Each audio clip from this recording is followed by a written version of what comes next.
Menstruasi adalah proses biologis yang terjadi secara alami bagi setiap perempuan. Namun anehnya, hingga saat ini masih banyak orang yang merasa tidak nyaman untuk membicarakannya. Di Indonesia sendiri, data dari UNICEF mengatakan bahwa hampir 1 dari 7 remaja di Indonesia mengalami haid pertama mereka tanpa mengetahui apa yang harus mereka lakukan. Bahkan, sebagian besar dari mereka merasa malu bahwa menstruasi itu membuat mereka menjadi bingung dan takut karena tidak adanya edukasi dan ruang terbuka untuk bertanya. Dalam lingkungan sekolah, keluarga, dan bahkan media, topik menstruasi kerap kali hanya dibahas setengah hati atau bahkan banyak dihindarkan. Padahal, bagaimana seseorang memahami siklus haid bisa berdampak langsung pada kepercayaan diri, kesehatan mental, dan bahkan pendidikannya. Halo Sobat Unspoken, balik lagi bareng aku Nadia di Unspoken Truths, tempat kita ngobrolin hal-hal yang masih dianggap tabu nih sama masyarakat. Hari ini kita bakal ngobrol-ngobrol hal yang bakal relate banget sama kehidupan kita, yang khususnya untuk para perempuan nih. Nah, kira-kira kita membahas apa sih? Kita bakal bahas mengenai stigma tabu tentang menstruasi. Oke. Untuk kita ngebahas tentang menstruasi nih ya, kalau misalnya kita tahu nih, menstruasi itu kan merupakan suatu proses biologis yang dialami bagi setiap perempuan. Nah, tapi karena masih banyak banget nih ya sekarang masyarakat yang menganggap hal ini tuh tabu untuk dibicarakan, makanya kita hari ini bakal sharing-sharing nih di Unspoken Truths. Tapi tentunya kali ini aku nggak sendirian, udah ada narasumber keren nih yang siap berbagi insight dan juga siap menginspirasi kita. Kita sapa dulu. Halo Kak Alisa. Halo Sobat Unspoken, apa kabarnya? Oke, Kak Alisa sendiri gimana nih kabarnya hari ini? Aku alhamdulillah baik banget, sehat. Alhamdulillah. Semoga Kak Nadia sama Sobat Unspoken semuanya dalam keadaan sehat, bahagia, dan semangat terus ya. Amin. Oke, sebelumnya aku mau ngucapin terima kasih nih untuk Kak Alisa udah mau ngobrol-ngobrol nih ya di Unspoken Truths. Jadi Kak Alisa, kita hari ini ada di program Period Talk. Jadi kita bakal ngobrol nih tentang stigma tabu menstruasi. Tapi sebelum itu, mungkin boleh dong Kak Alisa kenalan dulu nih ke Sobat Unspoken, karena mungkin Sobat Unspoken ada yang belum kenal. Mungkin kenalin juga nih Kak Alisa sebagai apa sih gitu. Oke, terima kasih Kak Nadia. Halo teman-teman Unspoken, Sobat Unspoken ya kita manggilnya. Sebelumnya terima kasih untuk teman-teman semua yang sudah undang aku hari ini. Aku happy banget karena dikasih kesempatan nih buat ngobrol-ngobrol sama teman-teman semua. Sebelumnya kita mungkin kenalan dulu ya. Nama aku Alisa Andayani ya teman-teman. Kak Nadia boleh panggil aku Alisa. Bisa juga Kak Ndai kalau di komunikasi. By the way, aku lulusan Sarjana Ilmu Komunikasi FISIP Universitas Lampung dan aku angkatan 2020. Dan alhamdulillah aku diamanahkan sebagai duta generasi berencana, atau mungkin teman-teman pernah dengar duta genre di Universitas Lampung di tahun 2023 gitu. Salam kenal. Dan by the way ya, mungkin kalau misalnya teman-teman pernah dengar genre tapi nggak tahu apa, mungkin sedikit informasi juga. Genre itu singkatannya dari generasi berencana. Ya. Apa sih generasi berencana? Jadi genre itu adalah salah satu program BKKBN. BKKBN itu Badan Kependudukan dan Keluarga Berencana Nasional, yang dimana buat apa sih ada duta genre? Jadi duta genre ini dibuat untuk membentuk remaja Indonesia agar siap menghadapi masa depan, agar siap untuk menghadapi segala isu-isu yang berhubungan dengan keremajaan, termasuk kesehatan reproduksi, perencanaan masa depan, dan hal-hal tabu ya, seperti yang kita bahas pada hari ini, yaitu menstruasi gitu. Dan kalau tadi Kak Nadia nanya tentang apa sih peran duta genre, atau singkatnya mungkin peran aku yang aku lakukan untuk menjalani kehidupan sebagai duta, tentunya kita nggak jauh-jauh dari mengedukasi, kita ngasih informasi sebanyak-banyaknya, kita membantu teman-teman di lingkungan kita, balik lagi untuk merencanakan kehidupan di masa depan, dan gak jauh-jauh juga dengan kesehatan reproduksi yang dimana juga berkaitan dengan menstruasi gitu. Oke, thank you banget Kak Alisa. Salam kenal Kak Alisa. Salam kenal Kak Nadia. Tadi kita udah denger nih ya tentang Kak Alisa, terus peran Kak Alisa nih di Duta Genre itu seperti apa gitu kan. Oke, jadi kalau misalnya teman-teman nih ya jangan khawatir karena kali ini narasumber kita tuh benar-benar expert banget di bidangnya, apalagi di hal yang mau kita bahas nih tentang stigma tabu menstruasi. Karena tadi seperti yang dibilang sama Kak Alisa juga bahwasannya Duta Genre itu juga mengedukasi masyarakat nih tentang gimana sih kesehatan reproduksi dan juga tentang keberlanjutan kehidupan gitu ya Kak. Betul. Oke, tadi kan aku udah sempat bahas nih sedikit, udah kulik-kulik sedikit gitu ya tentang stigma tabu menstruasi. Nah, tapi nih menurut Kak Alisa, kenapa sih sekarang kok masih banyak banget nih ya masyarakat yang nganggep kalau misalnya kita ngobrolin menstruasi tuh kayak kurang layak atau kayak masih dianggap tabu gitu? Oke. Kenapa remaja sekarang atau kita bahas secara general masyarakat sekarang itu masih ngerasa bahwa menstruasi itu adalah hal yang gak pantas kalau diomongin, diobrolin di depan umum? Betul. Kalau menurut aku, simply karena budaya diam. Contohnya gini, anak-anak perempuan, mungkin teman-teman yang nonton juga merasakan dari dulu kecil, dari awal menstruasi, setiap kita dari awal menstruasi ya, pas kita mengalami itu di minggu itu, mungkin kita udah diomongin, udah diem-diem aja, maksudnya gak usah ngomong ke kanan kiri. Kita dibiasakan untuk menutupi ketika kita sedang menstruasi. Contohnya, biasanya kalau kita beli pembalut atau pads, kalau di sekolah biasanya dimasukin plastik. Kita betul. tuh kayak udah pasti ada teman yang negor, jangan dibuka gitu, jangan bener. sampai kelihatan. Dimasukin plastik. Kalau ada yang pernah ngalamin disuruh masukin ke sela-sela baju, kalau nggak dikantongin. Jadi kesan yang muncul dari hal tersebut adalah menstruasi itu hal yang memalukan. Menstruasi itu hal aneh, hal yang kotor, hal yang nggak biasa, hal yang nggak normal. Dan itu sebenarnya menurut aku adalah salah satu faktor utama kenapa menstruasi itu menjadi hal tabu, karena dibiasakan dari kita kecil bahwa menstruasi itu hal yang harus disimpan gitu. Nah, karena menstruasi itu dianggap jadi hal yang memalukan, sebenarnya itu yang harus kita rubah, karena sebenarnya menstruasi itu kan tadi udah karena dia bahas kalau menstruasi itu adalah proses biologis sehatnya wanita. Kita bisa menstruasi itu karena badan kita menunjukkan bahwa kita sehat dan badan kita berfungsi sebagai mestinya. Dan kenapa masih tabu sih menstruasi itu di Indonesia? Ada data yang ngejelasin dari Plan Indonesia, 63% remaja perempuan di Indonesia pernah mengalami pembulian atau pengejekan karena menstruasi.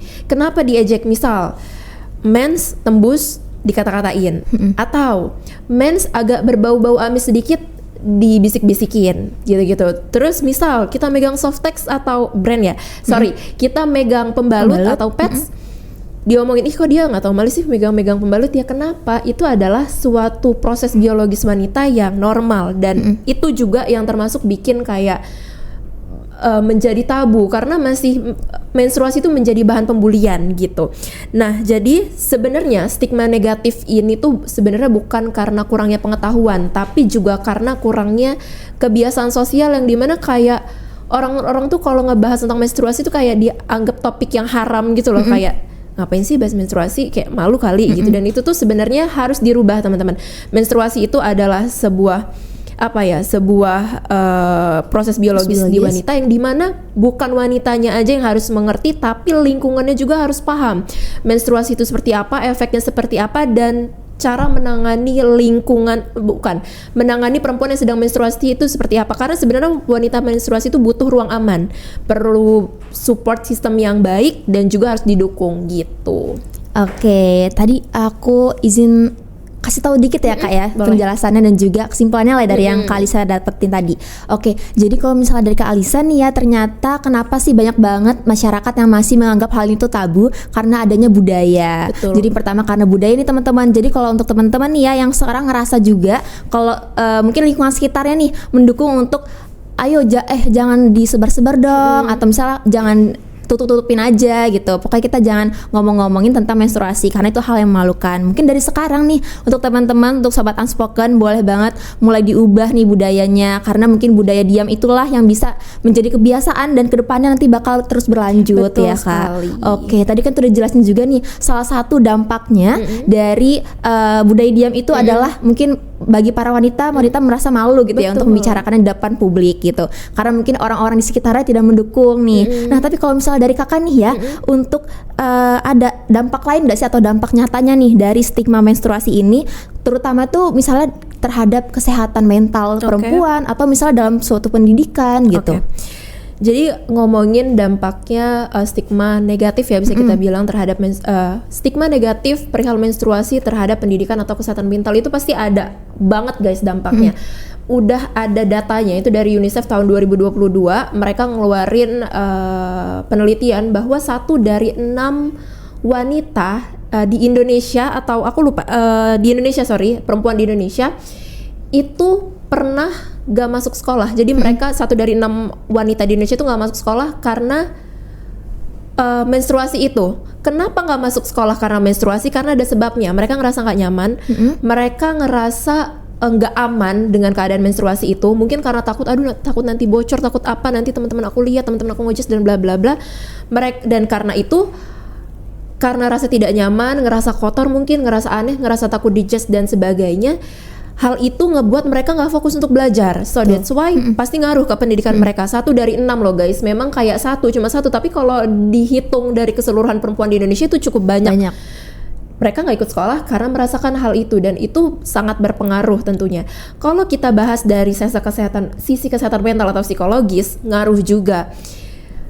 Dari contoh-contoh mungkin kayak di SMP, di SMA, kalau itu masih banyak mungkin kasus-kasus yang perempuan tuh diajak karena menstruasi, perempuan diajak karena bocor, karena mungkin ada bau-bau mungkin tidak sedap sedikit, mungkin sometimes pernah aja ada wanita yang pas menstruasi mengalami ada bau tidak sedap dan sebagainya dan dibully. Dan hal itu pasti kan membuat perempuan jadi percaya dirinya turun. Pasti ada dampaknya ke perempuan. Dia pasti ngerasa kayak, aduh kok aku menstruasi kok, tapi kayaknya seolah-olah aku bikin kesalahan yang kayak berat gitu sih sampai aku diejekin.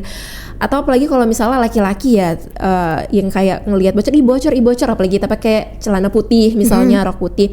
Itu ngaruh banget teman-teman ke psikologis perempuan, ke mental health, nggak ke mental health sih, tapi ke psikologis ngaruh karena dia akan merasa nggak nyaman, mereka ngerasa nggak aman, mereka ngerasa nggak secure di situ, jadi pengen nggak berada di lingkungan itu, pengen jauh, jadi pasti berasa. Nah efek lainnya pasti ngerasa minder, ngerasa nggak percaya diri, ngerasa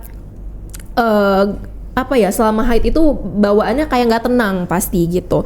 Jadi itu bakal ngaruh secara langsung ke pendidikan dan juga ke kesehatan mental perempuan gitu.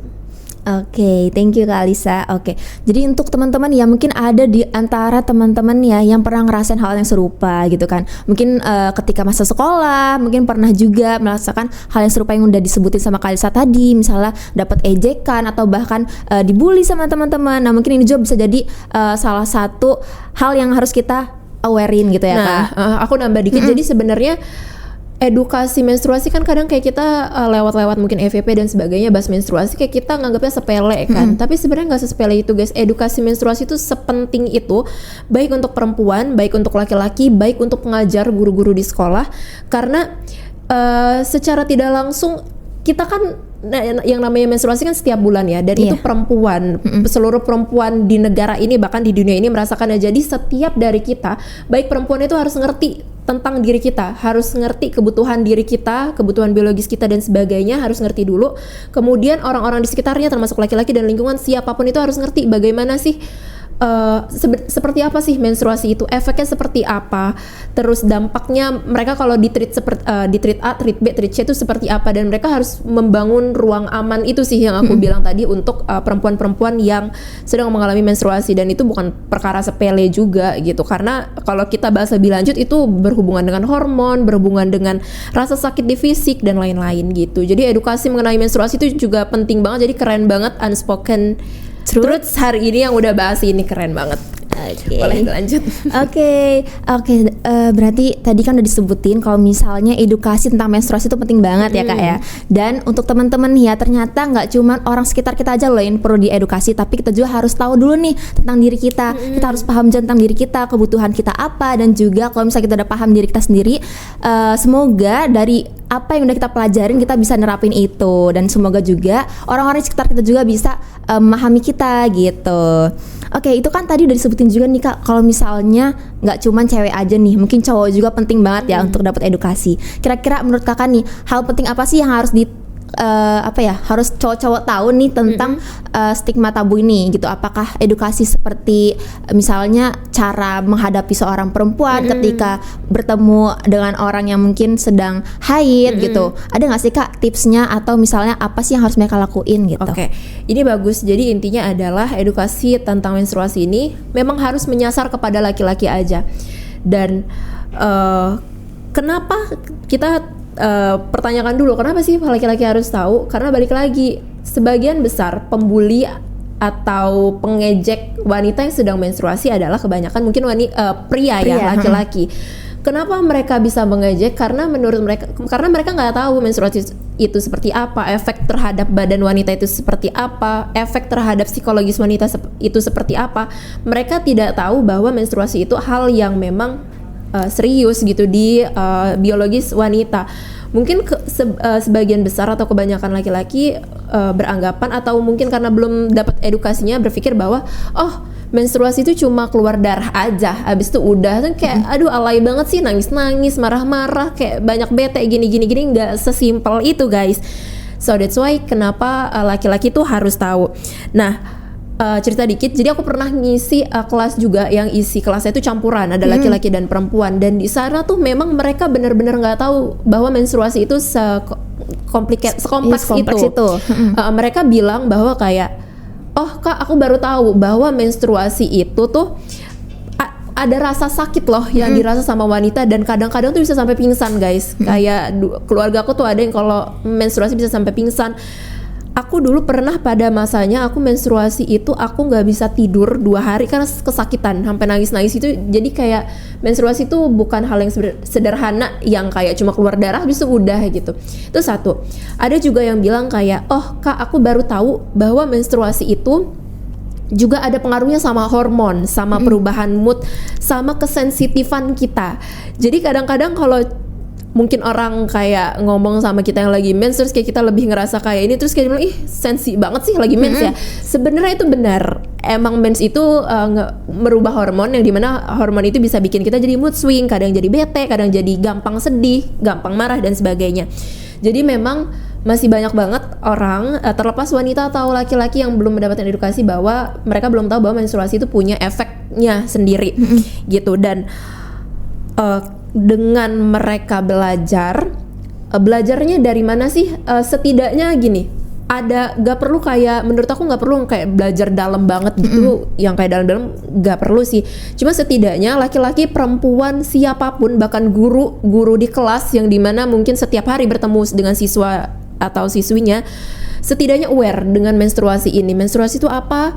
Efek terhadap badannya seperti apa? Kalau sedang ada gejala A, gejala B, gejala C, apa yang harus dilakukan? Karena balik lagi, itu penting juga buat laki-laki. Kenapa? Karena nanti kamu akan menikah guys, ya kan? Akan punya istri, dan itu kan pengetahuan itu juga akan penting nantinya buat masa depan istri kalian pastinya. Jadi harus mengerti dari sekarang, karena itu penting buat lingkungan kalian. Jadi maksudnya jangan nggak acuh lah terhadap lingkungan sekitar.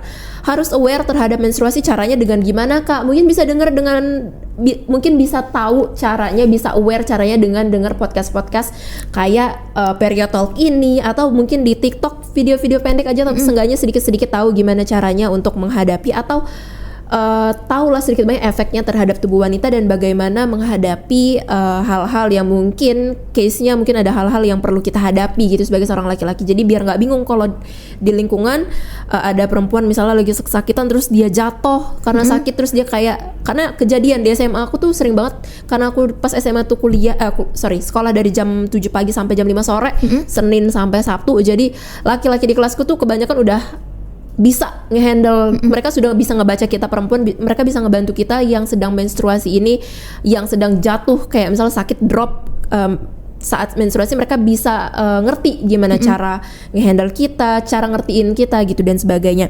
Dan itu satu, harus aware. Yang kedua, mungkin kalau di kuliah udah nggak terlalu, tapi kalau di sekolah-sekolah itu masih banyak banget yang aku bilang pembulian. Setidaknya teman-teman kalau tidak merasakan menstruasi, ya kurangi pembuliannya, kurangi ejekannya. Betul Bukan banget. hanya untuk sekedar menstruasi aja, tapi untuk segala hal ya. Kurangi ejekan kalian, kurangi pembulian kalian, karena namanya menstruasi itu sakit. Tanya aja sama mama kalian di rumah ya, kayak mah sakit nggak sih menstruasi? Sakit guys. Jadi hargai wanita, karena badan kita sakit, mood kita juga sangat sangat roller coaster gitu. Dua itu. Yang ketiga, boleh juga kok teman-teman kalau misalnya perempuan lagi menstruasi, lagi pengen gak diganggu, jangan diganggu. Kan kadang kalau di sekolah ya laki-laki suka gangguin cewek, tadi pegang-pegang, tadi kejar-kejar, tadi cuil-cuil, tadi apa. Kalau mereka bilang lagi mens jangan diganggu. Kalian harus ngerti bahwa kadang wanita yang sedang menstruasi juga butuh space gitu. Terus udah sih gitu. Jadi harus aware aja sih untuk laki-laki di sana, dan jangan sampai acuh nggak acuh kalau di lingkungan kalian, di sekitar kalian ada perempuan yang lagi mens, lagi butuh pertolongan, lagi butuh bantuan, terus kayak kalian diem aja. Itu pokoknya jangan sampai gitu.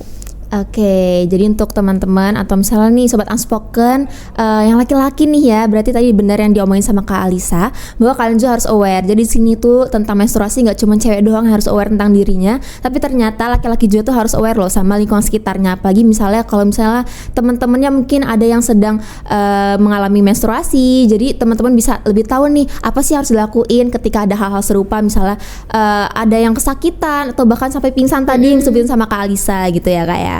Oke, itu kan tadi udah cerita nih Kak tentang gimana sih cara laki-laki tuh harus aware gitu ya tentang menstruasi juga, nggak cuma perempuan doang. Nah aku pengen tanya sih dari pengalaman kakak nih ya, selama kakak mungkin baik di dulu lingkungan sekolah atau kampus atau bahkan selama di Duta Genre, apakah kakak pernah gitu ketemu sama orang yang mungkin emang lagi ada kendala atau mereka sedang berjuang gini untuk melawan tentang stigma menstruasi ini? Terus dari kakak ada nggak sih caranya, gimana sih cara kakak ngebantu mereka saat itu gitu?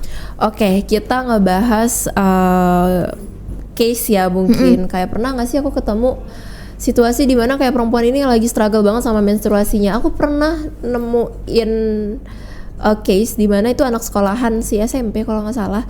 Dia nangis kejer karena dia menstruasi dan darah tuh bercaknya banyak banget. Dan dia dikata-katain sama teman-temannya. Kan kalau dipikir-pikir kasihan ya, miris ya, dia lagi struggle sama biologisnya, dia kaget, dia shock, terus malah dibully karena ada darah dan sebagainya. Dan sebenarnya kalau dipikir itu kan hal yang biasa terhadap perempuan, tapi si perempuan ini mungkin kaget juga karena dia juga nggak ngerti, belum mengerti gitu menstruasi itu apa, seperti apa darah itu keluar dan sebagainya. Aku pernah ketemu tuh case yang seperti itu, dan aku juga pernah ngalamin by the way. Dulu pas aku SMP juga. Jadi aku di SMP juga dari pagi sampai sore, dan saat itu darahnya tuh lagi banyak banget teman-teman.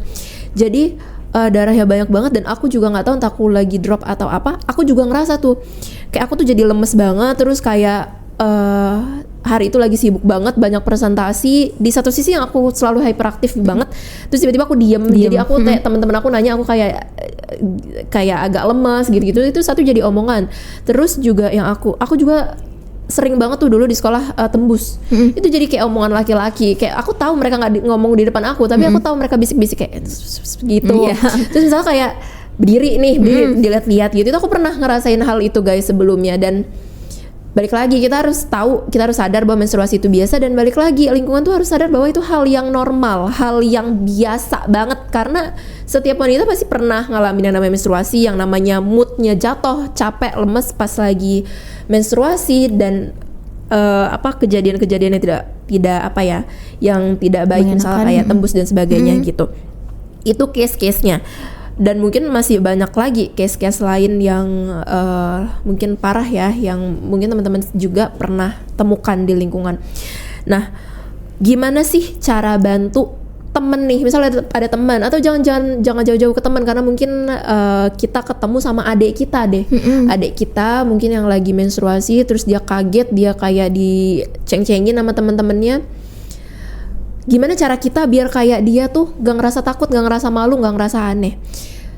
Caranya tuh sebenarnya cuma satu. ngobrol, kita harus bikin membangun rasa percaya diri, kita ngebangun rasa aman, kita ngebangun mindset bahwa menstruasi itu normal. Jadi kita ngobrol aja langsung secara personal, kita bilang bahwa atau kayak temen, bestie atau siapa, yang namanya menstruasi itu normal. Semua wanita di dunia ini merasakannya. Semua wanita di dunia ini tuh keluar darah dari organ reproduksinya, dan itu normal banget. Satu, itu dia harus tahu bahwa itu normal. Dan yang kedua, kita juga harus ngajarin dong, kalau lagi menstruasi itu pakai ini, nanti digantinya dari jam misalnya 4 jam sekali. Terus nanti kalau udah mau tidur diganti lagi, harus dibersihkan lagi. Gimana cara membersihkannya? Nggak perlu pakai sabun yang pH-nya nggak jelas dan sebagainya. Udah cukup pakai air. Kita sebagai kakak, kita sebagai teman juga harus ngerti tentang menstruasi itu. Gak cuma menstruasinya aja, tapi cara ngebersihinnya juga. Gimana mungkin cara ngeredain sakit perutnya. Bisa pakai botol panas atau bantal panas. Bisa minum minuman yang ada jahenya, atau kayak udah ada kemasan instan juga. Ada satu merek mungkin teman-teman juga tahu. Atau minum obat, ada satu brand juga obat yang khusus untuk menstruasi atau obat menambah darah. Kita juga harus tahu, apalagi kita yang punya adik perempuan atau nanti cowok-cowok nanti yang punya anak perempuan juga harus ngerti kan, gitu. Hal-hal seperti itu harus tahu. Jadi pertama kita obrolin dulu, dia harus tahu bahwa menstruasi itu normal. Yang kedua, kita juga harus ngajarin. Jadi kayak dia nggak sekedar ngerasa aman aja, tapi kita juga ngajarin gimana sih step-stepnya setelah kamu mendapatkan menstruasi itu. Setelah dia udah secure, dia ngerasa badannya udah nyaman, baru deh nanti kita ajak ngobrol terus. Kita cari tahu apa yang menjadi kendala dia, yang menjadi berat hati dia, di dalam hati dia. Terus dengerin aja sebenarnya, dan tetap kayak ngasih tahu, kamu bisa cerita ke aku dan aku bisa bantu kamu. Sebenarnya perempuan yang lagi ngerasa menstruasi itu hanya butuh ditemenin, didengar, dan kayak dikasih solusi aja sih. Dan solusinya tuh sebenarnya kadang dia udah tahu, cuma emang mau diomongin lagi gitu sih, untuk cari cara untuk bikin perempuan itu ngerasa aman atau ngerasa secure, biar percaya dirinya balik gitu. Dan itu normal banget sih. Yang penting sebenarnya bangun rasa aman di sekitar perempuan itu. Kalau mereka tahu ada orang yang ngedengerin, ada orang yang gak ngejudge mereka akan secara otomatis akan ngerasa terbuka dan ngerasa nyaman lagi gitu. Oke, berarti untuk sobat unspoken nih ya, tadi yang mungkin sekarang masih bingung nih, apa sih yang harus kita lakuin kalau misalnya teman-teman kita mungkin lagi struggle nih tentang kendala menstruasi dia gitu. Mungkin itu tadi yang udah diomongin sama Kak Alisa juga, bahwa teman-teman bisa nih ajakin ngobrol dulu ya kayak. Yang pertama, yang utama pastinya ngobrol, karena biasanya masalah apapun itu kuncinya komunikasi. Betul ya Kak sekali. Oke, jadi kalau misalnya udah komunikasi nih ya, biasanya mungkin orang kalau misalnya diajak komunikasi mereka akan lebih terbuka. Dan kalau misalnya mereka udah terbuka, kita harus bangun rasa nyaman ya Kak. Betul. Rasa nyaman, rasa aman, supaya mungkin mereka juga merasa secure. Oh ternyata ada loh yang peduli sama aku gitu. Betul. Ya. Jadi nggak semua orang itu mungkin ngerasanya menstruasi itu adalah hal yang harus ditutupi gitu. Itu mungkin untuk tipsnya nih untuk teman-teman yang mungkin masih bingung gimana sih caranya untuk ngehadapin seorang yang mungkin lagi struggle sama dirinya sendiri. Oke, itu mungkin kita udah ngobrol-ngobrol nih Kak tentang struggle gimana, cara menghadapinya gimana. Sekarang aku pengen tanya sih Kak, kira-kira ada nggak sih Kak harapan Kakak nih untuk edukasi soal menstruasi di Indonesia khususnya? Oke. Harapan aku ya, kalau misalnya kita lihat di lingkungan sekolah, pembahasan tentang menstruasi itu mungkin hanya ada di satu halaman atau satu lembar buku IPA di sekolah. Dan biasanya kayak mungkin dijelaskan dan difokuskan kepada wanita, karena mungkin orang yang ngajarin juga kayak, oh ini case-nya wanita loh gitu, jadi mereka, si wanita ini harus mengerti, padahal enggak, laki-laki juga harus mengerti. Kalau harapan aku sih, kalau secara progresif ya, alangkah lebih baik, alangkah lebih bagus juga, yang dimana ini juga udah jadi isu pendidikan nasional yang kadang-kadang influencer tuh suka ngomong juga nih, bahwa di Indonesia itu pendidikan tentang kesehatan reproduksi remaja, termasuk yang sub-subnya pasti di dalamnya ada menstruasi, itu perlu diaplikasikan, perlu diterapkan di kurikulum di Indonesia gitu.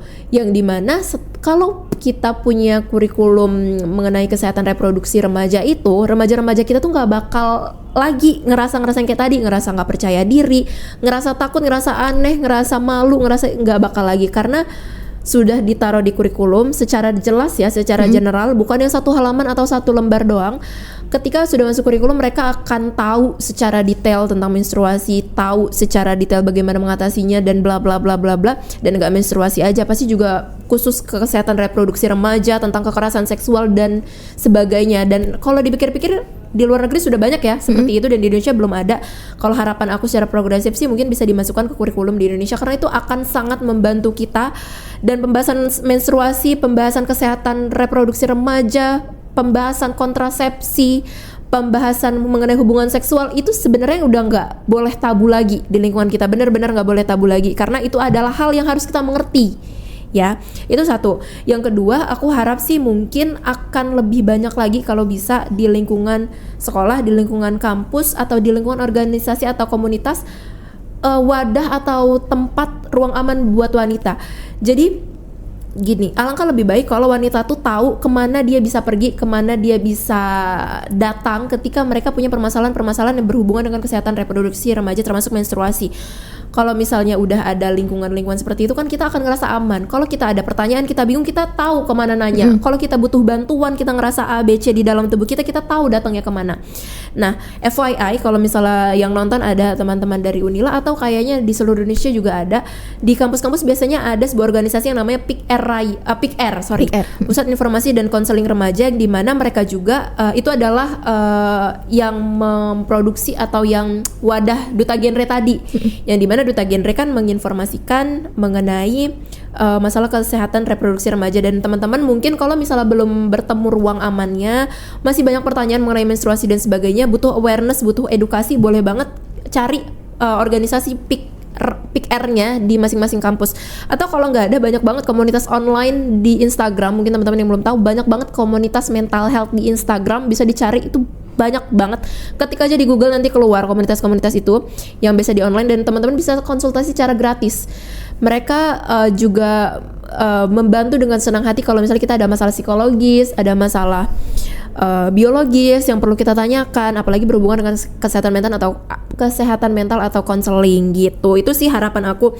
Dan juga kalau untuk lingkungan ya, aku juga berharap sih aku inginnya kayak, kalau teman-teman tahu ada satu kafe di Lampung, dia support banget sama kesehatan menstruasi perempuan sama perempuan. Dia menyediakan pembalut, terus juga ada yang kecil panty liner, dan juga pembersih lainnya. Ada salah satu kafe di Lampung tuh udah ada dan menyupport hal itu, dan itu alangkah akan sangat membuat kita merasa aman dan nyaman kalau itu diterapkan di sekolah, di kampus, atau ruang-ruangan lainnya. Atau setidaknya lah akses kita terhadap toilet yang bersih itu diutamakan, karena pasti banyak banget wanita-wanita yang kayak aduh lagi menstruasi mau ngebersihin tapi aduh males, toiletnya kotor. Jadi akhirnya ditahan akhirnya kesakitan sendiri, dan itu juga berbahaya. Jadi harapan aku juga untuk fasilitas di sekolah, fasilitas kebersihan di kampus juga bisa diperbaiki lebih lagi, terus diperhatikan sih untuk kenyamanan kita para wanita yang sedang mengalami menstruasi gitu. Oke, semoga dari harapan Kak Alisa ini juga bisa jadi harapan untuk kita bersama juga ya Kak ya, karena dari apa yang disampaikan ternyata benar banget teman-teman. Ternyata yang kita butuhin sebenarnya itu adalah ruang atau wadah, karena kita tuh sebenarnya lebih kebingung aja sih Kak ya, mau harus ngadu ke siapa, harus ngobrolnya kemana gitu. Jadi ini mungkin bisa jadi perhatian nih bagi pemerintah, mungkin bisa banget nanti kasih wadah nih untuk para mahasiswa ataupun siswa-siswi untuk dimana sih mereka nanti bisa ngobrol dan juga bisa lebih tahu nih soal edukasi tentang kesehatan reproduksi. Betul. Gitu ya Kak.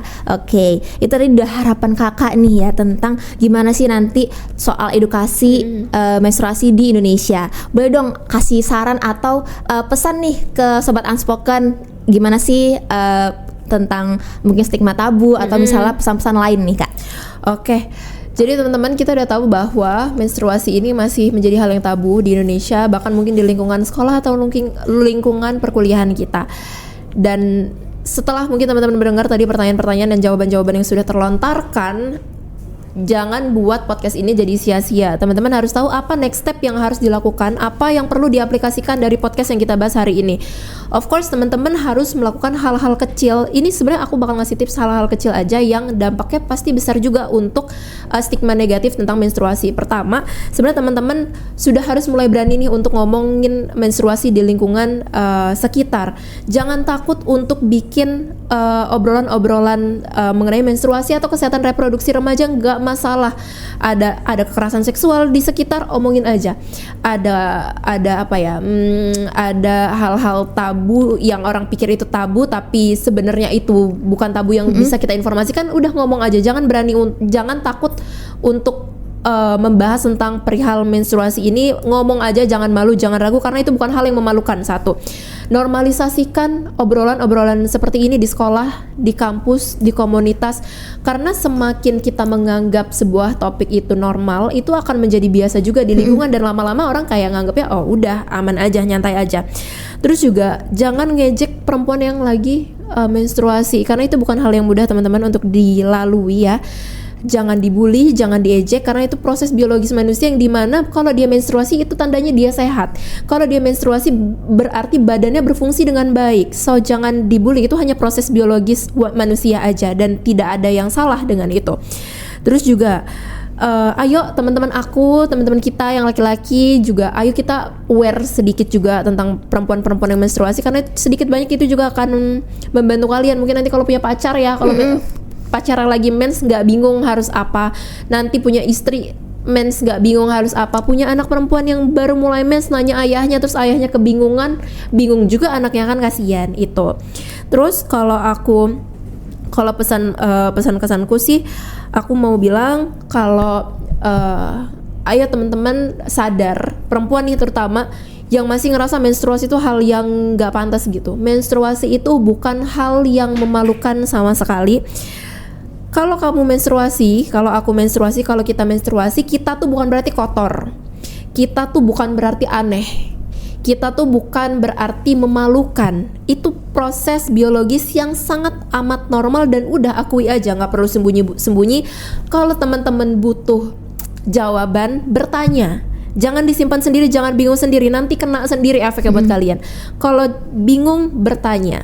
Kalau butuh bantuan, minta bantuan tentang apapun. Kadang kita kalau jadi perempuan yang baru awal-awal menstruasi pasti ngerasa ngeluh ya, kok ini sakit, kok jalan dikit gini, kok ngobrol sama orang tiba-tiba nangis, kok ini kan bingung ya, ini kenapa sih badan aku gitu. Nanya, jangan malu, it's okay, karena kamu itu berhak kenal dengan tubuh kamu sendiri, dan kamu juga berhak untuk mendapatkan rasa nyaman ketika kamu baru menstruasi itu.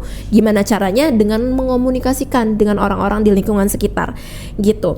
Dan juga kalaupun nanti teman-teman nih yang mungkin ada yang dengar masih SD atau baru lulus SMP yang dengar podcast ini, kalau nanti teman-teman ngerasain ada ejekan atau ada bulian dari orang kayak ih menstruasi bau tuh gitu, misalnya ih kotor tuh, ih berdarah tuh misalnya, jangan jadiin omongan-omongan itu tuh bikin kita ngerasa kecil, ngerasa minder, ngerasa nggak percaya diri. Kenapa?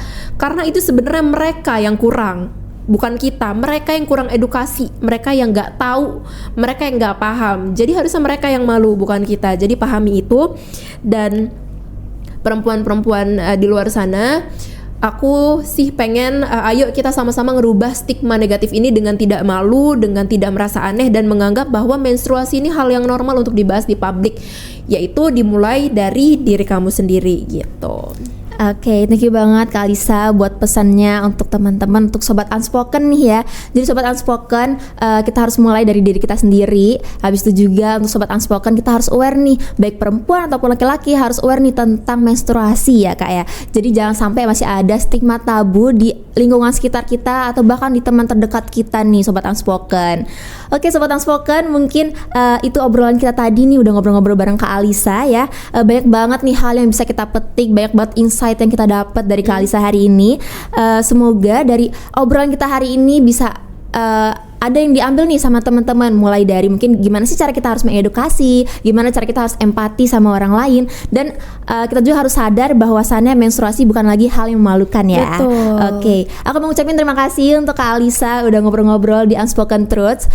Semoga dari obrolan ini, semoga nanti stigma tabu di Indonesia tentang menstruasi udah mulai jarang dibicarakan, udah mulai nggak ada, bahkan semua orang bakal lebih terbuka lagi nih tentang membicarakan tentang menstruasi. Betul. Oke, mungkin segitu dulu untuk episode kali ini di Unspoken Truths. Thank you untuk yang udah dengerin. See you. See you. Thank you so much.